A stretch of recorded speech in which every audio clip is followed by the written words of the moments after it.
Hello students, welcome to study on way. तो कैसे आप सभी लोग? आई होप कि आप सब अच्छे ही होंगे। तो आपके भी एग्जाम्स आ चुके हैं और मैथ में आपको बहुत कन्फ्यूजन रहता है और टॉप 3 मिस्टेक्स जो आप लोग करते हैं एग्ज़ाम के टाइम पे और जिसके कारण आपको 100 आउट ऑफ 100 नहीं मिल पाते हैं। तो मैं आपको ऐसे ही टॉप 3 मिस्टेक्स के बारे में बताने वाला हूँ जिसको अगर आप लोग इम्प्रूव करते हैं तो आप एग्ज़ाम में 100 आउट ऑफ 100 स्कोर कर सकते हैं। Number 1, attempt all the questions. तो स्टूडेंट्स, कई बार आपने क्वेश्चन पेपर पे देखा ही होगा, टॉप पे हमेशा राइट होता है अटेम्प्ट ऑल क्वेश्चंस।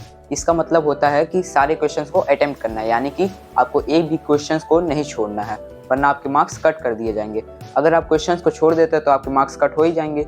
लेकिन अगर आपको मान लीजिए कोई सॉल्यूशन नहीं आ रहा है, कोई क्वेश्चन है, अगर उसका सॉल्यूशन आपको करने नहीं आ रहा है, तो अगर आपको उससे जुड़ा हुआ एक फॉर्मूला याद है तो उस फॉर्मूला को वहीं पर रिटर्न कर दीजिए, क्योंकि एग्जामिनर भी जब आपके क्वेश्चंस को पढ़ेंगे तो समझ जाएंगे कि इसी से रिलेटेड एक फॉर्मूला लिखा गया है। भले ही आपको पूरे मार्क्स तो नहीं मिल पाएंगे, मैं इतना गारंटी के साथ नहीं कह सकता कि पूरे मार्क्स मिलेंगे कि नहीं, लेकिन तब भी जो मिलना रहेगा वो भी मिलेगा। अब वैसे ही अगर आप क्वेश्चन को छोड़ देते तो जो मिलना रहता है वो भी नहीं मिलता।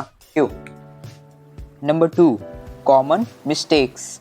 अब बात आती है कॉमन मिस्टेक्स की। तो स्टूडेंट्स को सारे इंसानों से भी गलती होती है, यानी कि सारे इंसानों से एक मिस्टेक ना कोई होती ही रहती है।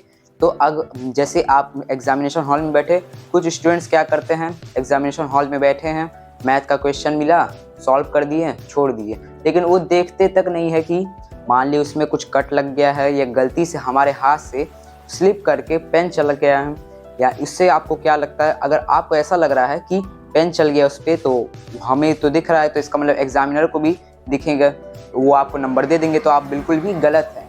एग्जामिनर्स के पास इतना शीट्स होते हैं कि उन्हें बहुत कम टाइम मिलते हैं आपके आंसर को पढ़ने के लिए, और उन्हें हर आंसर को क्लियरली में चाहिए होता है, यानी कि एकदम साफ क्लीन में।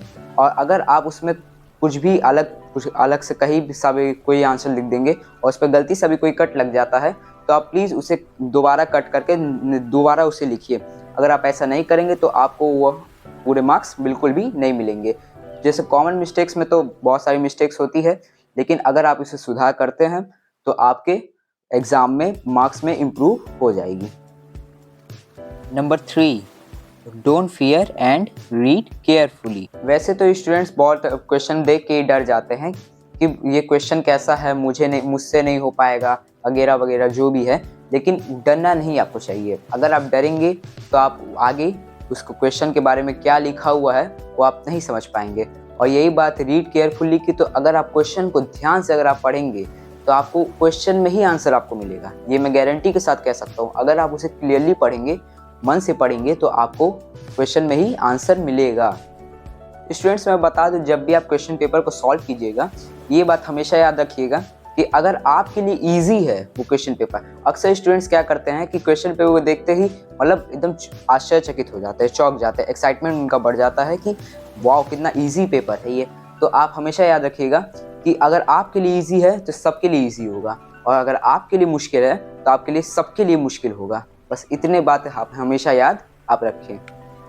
तो स्टूडेंट्स, आज के लिए बस इतना ही। अगर वीडियो अच्छी लाइक कर दीजिए, चैनल को सब्सक्राइब करना ना भूलें, ताकि मैं ऐसे ही आपके लिए एजुकेशन वीडियोस लाता रहूं। और हाँ, वैसे आप लोग अक्सर सोच रहे होंगे कि मैं कोई भी वीडियो जल्दी अपलोड क्यों नहीं कर पाता हूं, क्योंकि मुझे कोई टॉपिक मिल नहीं पाता। अगर आप मेरे वीडियो को वॉच कर रहे हैं तो आप कमेंट सेक्शन में जाके आप हमें टॉपिक नया बता सकते हैं। ये सिर्फ 4 से 6 क्लास वाले स्टूडेंट्स के लिए ही है। अगर आपको टॉपिक अच्छे मिलते हैं तो आप टॉपिक को कमेंट कर दीजिए, ताकि नेक्स्ट वीडियो आपसे शुरू हो। Thank you.